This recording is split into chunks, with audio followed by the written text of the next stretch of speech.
In this video, we're going to talk about things you should do before having a new baby. This is a crazy topic. We went through a ton of content before creating this, and we put together what I think is a really meaningful set of answers to really important questions. If you watch this video, you're going to see things you should be thinking about before the baby, things you should be thinking about right postpartum, things in the first year, kind of the medium term, and then a long-term perspective. This is a bunch of data gathered from two financial planners. We hope you like it. So before we continue, I just want to make sure that I'm getting the incentives here right. What is your reason for doing this video? My wife is in her third trimester. We're due April the 30th, so I needed Gabe's help to put this together. I love you, babe. This is proof that I'm trying hard and doing my best. In this video, we're going to start with the pre-birth, then go through postpartum right after, things you should be doing right after giving birth. The third topic is within the first year, and then long-term strategies or long-term thinking or stuff you should be doing long-term to be more successful financially. So pre-birth, let's start. This is all during pregnancy, pre-birth. This is also something that's reasonable to be thinking about as you're family planning, right? Maybe you're not pregnant yet, but this is just on your radar. The big one that comes up for us that I spent a good bit of time on is getting a handle on delivery costs of actually having a baby. This also applies, for example, if you're adopting. It's like a cost to acquire the baby, right? For delivery specifically, during your enrollment period, which for most people is towards the end of the year. Like I see November, December a lot. I've seen a few people in January as well. But for example, for healthcare.gov policies, it's in November, December. Talk to your insurance company and get a handle on the cost of birth. So this is going to vary by hospitals and by how much you've used healthcare throughout the year. So you may not be able to get a great idea of this, but you should have some ability to interact with your insurance company and get an idea of delivery costs. If you have a very low deductible plan, this may be very low. If you have a high deductible plan and you've been saving an HSA, this might be a good time to use it. The second piece here is to prepare for lost wages. So this is making an assumption that you will lose some wages, which is not the case for everybody. So some people may have maternity and paternity leave that keeps their income very, very steady while this is happening. But in a lot of cases, the wage picture, even if it's smoothed over for a short period of time, is going to potentially be changed kind of semi-permanently, right? The two big coverages here are going to be maternity leave and then short-term disability. I don't want to give anyone any specific advice about short-term disability because it's going to vary by employer and by plan, but it's something you should ask HR about, ask what's protocol, ask if you do have the ability to do it, because a lot of new moms do end up making a short-term disability claim to help cover wages potentially beyond what they're getting in maternity leave wages. Yeah, so my wife actually ended up on disability for a certain period of time. I think the hospital had maternity leave for, 6 weeks, and then she had to go on disability for the remaining part of it. You know, tech companies have a nice paid leave package. Some of these companies offer up to like 6 months, I've seen. But some of the traditional companies that have been around for maybe centuries, do not have that. They haven't really updated their practices. And so, unfortunately, you're going to end up in disability. And the reason I say unfortunately is because the pay is not 100% of what you used to earn. I think it covers up to a certain percentage. And then after that, you have to self-fund the rest of it. So the question is like, okay, well, what is that self-funding going to look like? And as a result of that self-funding, have you saved enough, right? Those are the next questions. The other thing you should be aware of, and this is right now that we're seeing this right now, is that you should receive at the beginning of the following year W-2s. And those W-2s are going to be, one is going to be from wherever you're working. The other one is going to be from the company paying the disability, because it is income. You don't only get the W-2 from the company you're working from, but you also get from the company providing the funds for disability. I think the last thing here is also another interaction with health insurance, which is to check with HR or check with your insurance company for the difference in adding a child to your plan. So For a couple where each of you is covered by your employer, you may want to check with each to say, hey, which plan should the new baby go on? If you're just on one plan, you could probably just query them and say, hey, for the year in which we're expecting, how much do we think our health insurance premiums are going to go up? I wouldn't budget zero for this. This is something that is likely going to affect your net paychecks after you sign up for this. During enrollment period, they tell you like there's usually 3 types of costs, right? Yourself and your spouse, and your spouse and like family in general. Those are the 3, and then there's different types of coverages, right? Those numbers change during the year. No, that's for the entire year, I believe. Yeah, they're going to quote you for what they are for the year, and a bunch of people have seen, for instance, at the end of 2022, a bunch of everyone's plan costs went up, right? So don't be surprised if you see a good bit higher number there. What happens postpartum, right? So you had the baby.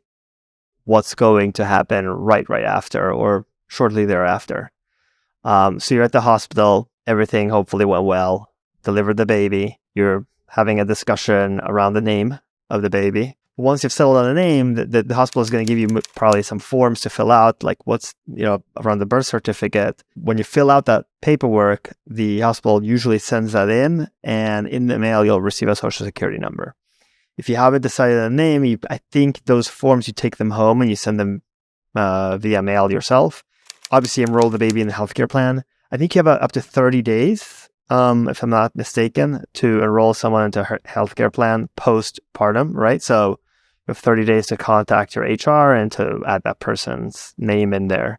The second thing you could do is talk to your tax advisor or tax preparer to see if you should update your withholdings. And if you do, then you have to contact HR from your company to just fill out a new, I think it's W-4. That's up to you and your accountant and HR. That will mean that you're withholding, I believe, a little bit less. Correct. The idea here is that you're adding a dependent and or someone eligible for child tax credit. Therefore, your withholding picture changes. A kid is an enrollment. So it basically reopens the enrollment window for you. It's called like a qualifying event. A qualifying event. Yeah. Yep. So I think it's like marriage, divorce, death, and the birth of a child are qualifying events to enroll someone in a healthcare plan and change contributions and stuff like that. So you can make changes to all your benefits. One of those benefits that you should really consider making changes is to the FSA, the flexible spending account. There's 2 of them, right? There you have the flexible healthcare spending account, and then you have the dependent care FSA account. The dependent care FSA account is good for kids' activities and anything that has to do with someone taking care of your child. So for your benefits, you can go work. You should probably look online what was a qualifying expense. But it's pretty open. If you have childcare, that usually qualifies. It's a good way to save money because you put money in the pre-tax. You basically fund it with pre-tax dollars, these FSA accounts, and then you're able to spend them on these costs. Any comments on that, Robinson? No, I think you have one more point on this medium-term thing. Which one? Social security number? No, next slide. Of course, yes. This is not urgent. Well, in some cases you have like 30 days or whatever the time frame is, but yeah, I mean, the first 2 weeks are kind of a blur when you come back home, like you're getting adjusted to everything.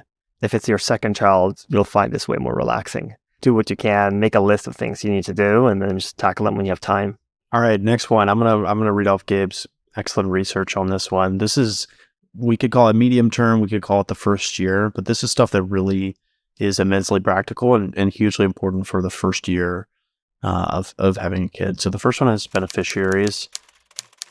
I wouldn't say for most people that this necessarily means your beneficiaries need to change. Your kid doesn't need to become your sole primary beneficiary on everything, but you should be thinking about this, especially in the context of kind of the third piece here, which is trust and estate planning. But beneficiaries should be on your mind. And beneficiaries, I'm thinking of this in terms of retirement accounts, most of which in most states are required to have beneficiaries when you open them or enroll in them, as well as life insurance. So those 2 you really need to be you should review, and you should be careful about what's in there. The second one, life and disability insurance. You need to make sure that you have enough of these. So life insurance is something that I think a lot of people think about, and a lot of people have. It's a very popular product, and a lot of people have one through work. Disability insurance is a little bit less common to have through work, but disability insurance, I would argue, is a more common risk than early death for parents. So disability insurance is ensuring your ability to continue to make income. And I know we touched on short-term disability before. This contextually is long-term disability. Long-term disability means 90 plus days where you are out of work and unable to earn an income. Ensuring this adequately, especially for a single income household, is really something you should think about. Even if you already have your baseline 60% of base salary, long-term disability through your workplace, think about getting more. Think about getting a portable policy that's not tied to your work. There's a lot of exclusions in certain group policies. Disability insurance is something I will beat the drum about forever. Even more important when you have kids and people relying on your income. The third one here is trust and estate planning. This is something I'm constantly talking to clients about, trying to get everyone to do. It's not fun for several reasons. It's not fun to think about dying or your spouse dying. It's not fun to go to a lawyer's office and work on paperwork. It's not fun to get a notary and make sure everything's in order, but it's insanely important as a gift to your family and anyone who would have to deal with the aftermath of you passing away to have this stuff in order. This is a will. This is guardianship for your kids if you're not able to parent. This is powers of attorney so that people can handle your accounts and your affairs if something happens to you. This is trusts that decide what happens to assets and who controls it versus who benefits from it after you pass away. Best advice here, hire a lawyer. This is all applicable to state law, the state that you're living in. Ask your friends, ask your financial planner, and hire a lawyer is my strongest recommendation there. The last one here is something that you can kind of plan for beforehand or right postpartum, but it's really a first year thing, which is around the cost of childcare. So getting a handle on this, on what a reasonable fit for you and your family is in the first year, whether that's someone working less, whether that's really relying on a daycare, whether you have a nanny situation, whether you have family, you need to account for this as part of your new budget, because this is a serious, serious cost that if it comes as a total surprise, can really hurt you financially. So something that you need to look at and kind of plan out. Can you tell me a little bit what you've been doing in the last one? We've had a bit of a long-term plan on this. My wife went from full-time to what's called PRN, pro rata, which means like as needed at a new job. So she has the flexibility to take off kind of a maternity leave situation. And then she wants to work a lighter load when she does come back sometime in the first year. We also have a lot of family nearby. So I'm hoping that we can get by without a ton of daycare in the first year. For now, our plan is to punt on that and lean on me, family, and my wife not working a ton to get that done. What about in terms of a will? Do you have one already? I do have a will, but we just had a meeting about this week, my wife and I, with a financial planner. Believe it or not, we have a third-party financial planner, and this is like our top priority for the rest of Q1 is to make a joint one. So I had made a estate plan for myself before I was married, but it's time for us to both get one together, look into a trust, etc. And in disability insurance, you have? I do have disability insurance. So I use a group disability policy through, I think, one of the organizations, the professional orgs that I'm a part of, either NAPFA or FPA. I can't remember which one, but I pay for, update it every year, pay for as much as I can get, and pay those premiums very consistently. And I do the impute income on those. So I use taxable dollars to pay for my disability insurance, which means that they should not be taxable to me if I have a claim. Disability insurance has this feature where if you use pre-tax dollars to pay your premiums, then you should owe tax on whatever benefits you get. If you use after-tax dollars to pay your premiums, then you should not owe tax on any benefits you get. So there's this matching feature.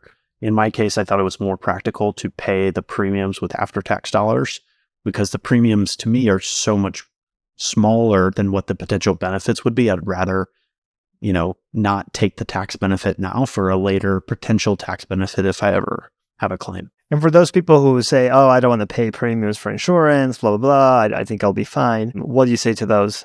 The numbers are really, really pretty bad here, that most people in their working lives will have what comes up for a long-term disability claim. This doesn't mean that there's a kind of a branding problem with the idea of disability insurance. This doesn't mean that you become permanently disabled, which is what comes to mind when you think of this. Getting sick for a long time is really the big thing. Imagine a cancer diagnosis, which is sadly incredibly common, that puts you in a position where you can't work or can't earn in the way that you could before. That's the type of thing that results in a long-term disability diagnosis. Ditto with, accidents that put you out of work for a long time. Most people who are lucky enough to be able to afford a short-term disability, meaning like, you have 2 or 3 months without an income, you're already in a great position. But the long-term is so much more expensive than the short-term. So yeah, it's a little bit arrogant to think it doesn't apply to you. Yeah, I mean, to me, this is super important, all of these things, especially the beneficiary designations. It comes to mind. I was just reading an article about Chadwick Boseman, that he died without a will, intestate, and that probate cost him a lot of money, apparently, the probate process. I think it's overblown. I think that media is reporting like a large number, and that was the reserve for costs, for probate costs. It wasn't actually the cost. The costs are much less, but there's still a substantial amount, and it's the time it takes to go through probate that restricts your heirs or your beneficiaries to get that money. So that's kind of unfortunate. The next thing we need to talk about is what you need to do long term once you have a baby. And these, to me, are like super important as well. The first one, and the one that comes to mind to most people is like, okay, let's think about college savings, right? We're dealing with a cost that just seems to go up forever and much higher than inflation. So if you're planning on sending your kids to even state schools, they're going to cost way more. So it would be good to start saving right now. The most common, I would say, account that people open is the 529 college savings plan. And you could put up to 5 times the annual gift limit. It's $17,000. Yeah, 5 times per person, right? So if you're a married couple, you could put a maximum of, I think it's like 85 and plus times 2. So that's 170. Who has 170 lying around there? For listeners, that's $170,000 would be the maximum super funding amount for 2 parents to put into one 529 plan. Apart from that, even saving a little bit a year would help immensely in the college plan. Just have to figure out if you're, early on, kind of, you don't know where you're sending them. Do what you can there. These accounts are very, very much, I'd say they're very good because they grow tax free. And if you spend the money on tuition, you can distribute it in a tax free way. Not just tuition, there's other stuff there. And let me make one more point for 529s. So I've had a couple conversations in the past few months that are in the realm of, well, I'm not sure that my kid is going to want to pursue a traditional education path. What can you use a 529 for? And the answer is basically, well, before December, the answer was you need to use a 529 plan to pay for costs associated with a qualified institution, which is basically one that in the US is eligible for federal student aid. So it's really tied to kind of traditional institutions. It's not like you can send a kid to a coding boot camp or a trade school using 529s. Trade school, I may be wrong, but I'm fairly sure no.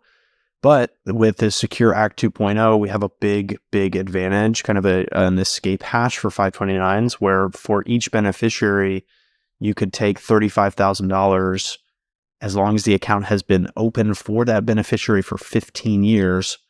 You can convert $35,000 per beneficiary per lifetime into a Roth IRA, which is a fantastic jumpstart for your child's retirement savings. I want to say for trade schools, you can use them for trade schools. It depends. They just have to be, I forget what the word is, but they have to be accredited or something. Yeah. In terms of taxes, long term, make sure you're taking the child tax credit. There's a dependent care credit also. You claiming a dependent on your tax return, you used to get like an exemption, I believe, and no longer is the case. They made changes of that in the federal, but some states still have that remnant on it. Remember, the kids might have IRAs, so if they earn money, they can put money into their IRA. Earned income being a key thing here.